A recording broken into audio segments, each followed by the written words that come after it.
Hello, I'm Henry Keane. We are UATV English. We're online. We give you the Ukrainian perspective of reality. Watch in this episode. Ukrainian robots join the combat on the front line. Crimean Bridge was hit again. America says it's escalation. We say it's survival. 500% tariffs for Russia. Will it finally happen?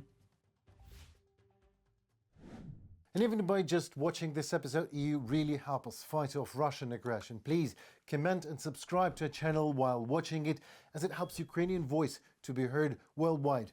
Welcome to the News Pulse. The 5th Separate Kiev Assault Brigade is actively implementing robotic systems on the front lines, but they don't just use them, they build them with their own hands, right in the trenches. More details in the footage for you. For the first time, a Ukrainian Su-27 fighter jet has successfully used a US-made AGM-88 HARM anti-radiation scrambling missile to destroy a Russian air defense system. This marks a major milestone in the Ukrainian Air Force ability to integrate Western weapons into Soviet-era platforms. Originally designed in the 1980s for air-to-air and ground strikes, the Su-27 jet can now engage enemy radar systems from up to 150 kilometers away thanks to American HARM missile. Despite lacking modern Western avionics, Ukrainian engineers managed to adapt the missile, and pilots now can carry out suppression of enemy air defense missions more safely and effectively. This capability seriously shifts the balance in the airborne realm, enabling Ukraine to target and dismantle Russian integrated air defense networks. It also highlights the importance of international defense cooperation and Ukraine's ability to rapidly incorporate Western tech into frontline operations. Ukrainian startup Buntar Airspace has unveiled the Buntar 3, a reconnaissance drone resistant to electronic warfare.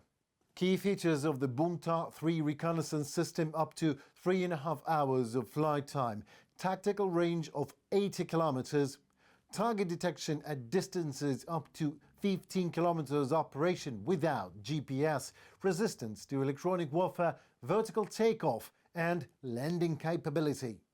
Our focus is not just on preventing the loss of a drone, but on giving the pilot all the tools for reliable, repeated operations in the field.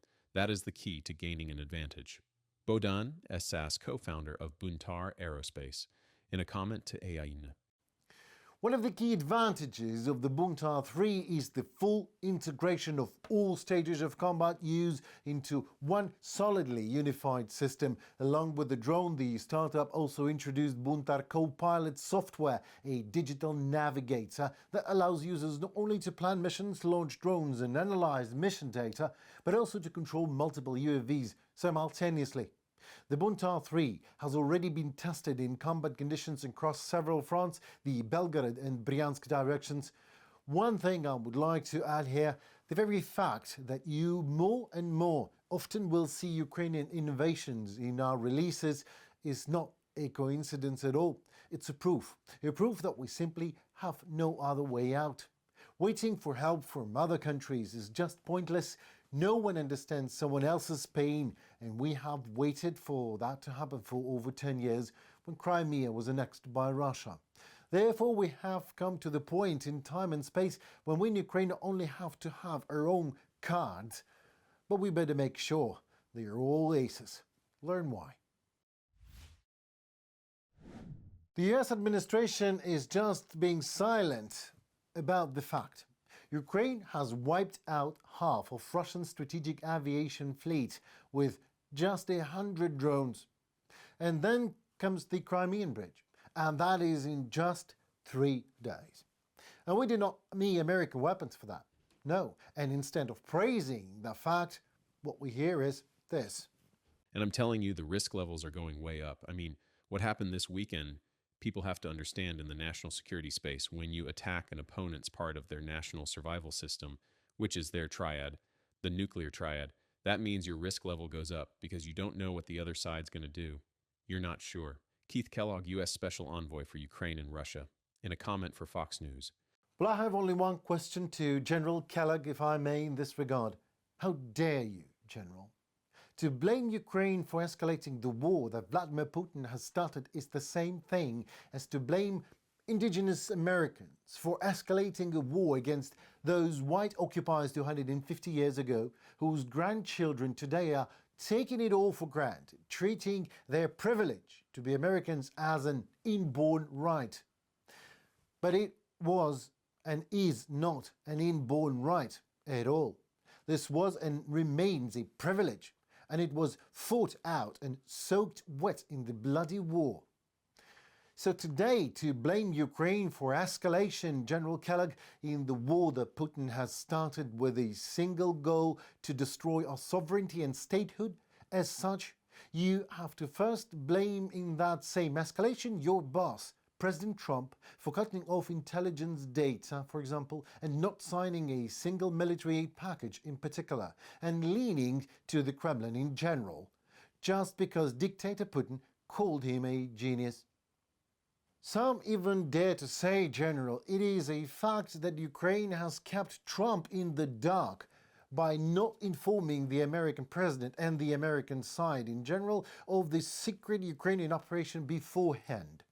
Well, here's another fact for you.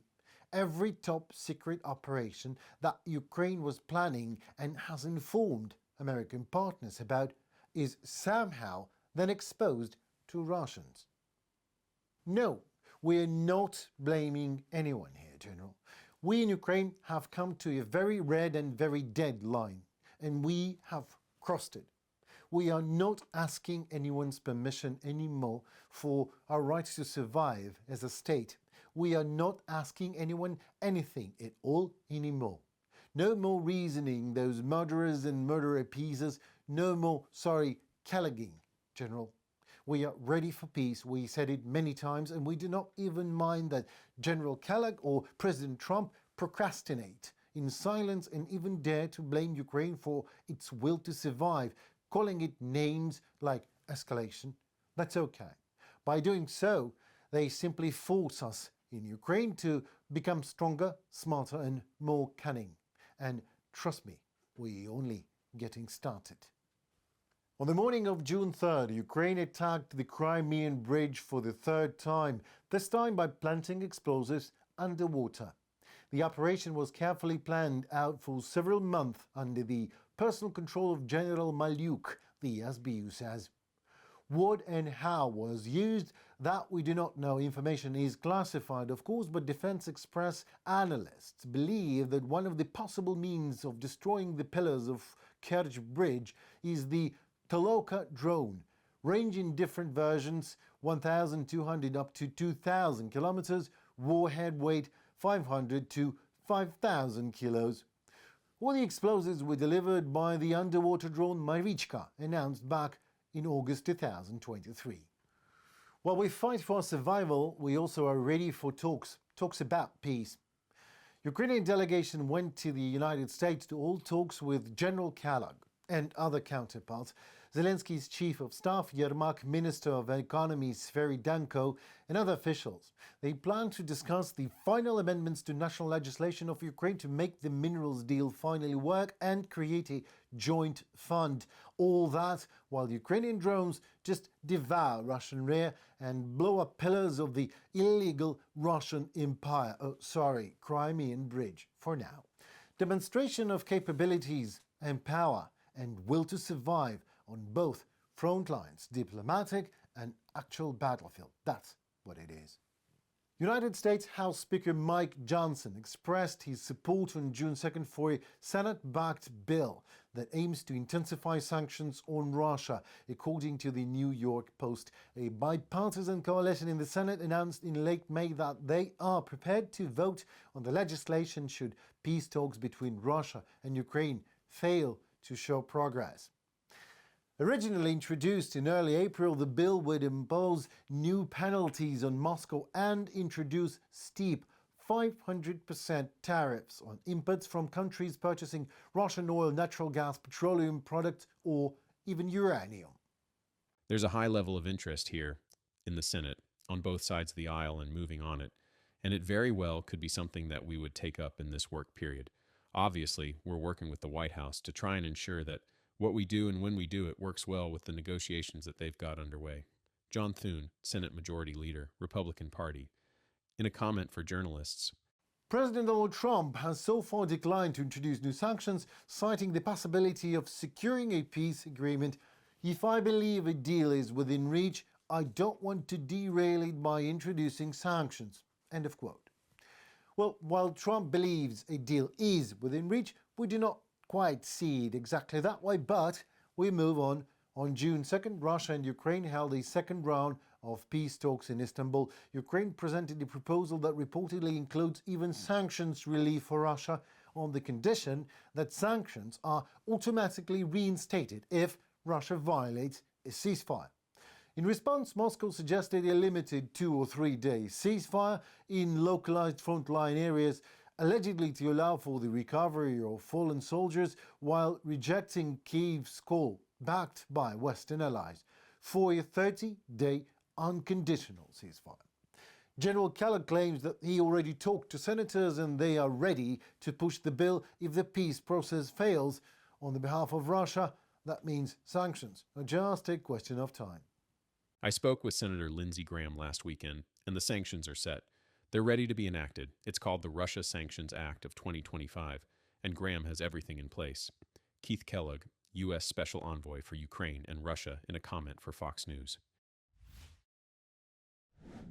And while the honorary American senators discuss whether tough sanctions against Russia are needed, after 3 years of large-scale war in a row, Ukrainians are being killed.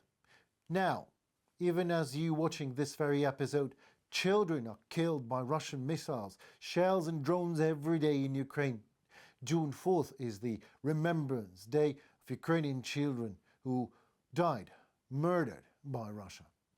An utterly important task for now is to bring those kids deported by Russia from Ukraine back home. That seems to be it for today. My name is Henry Keane. We are UATV English. We were online. Thank you so very much for watching.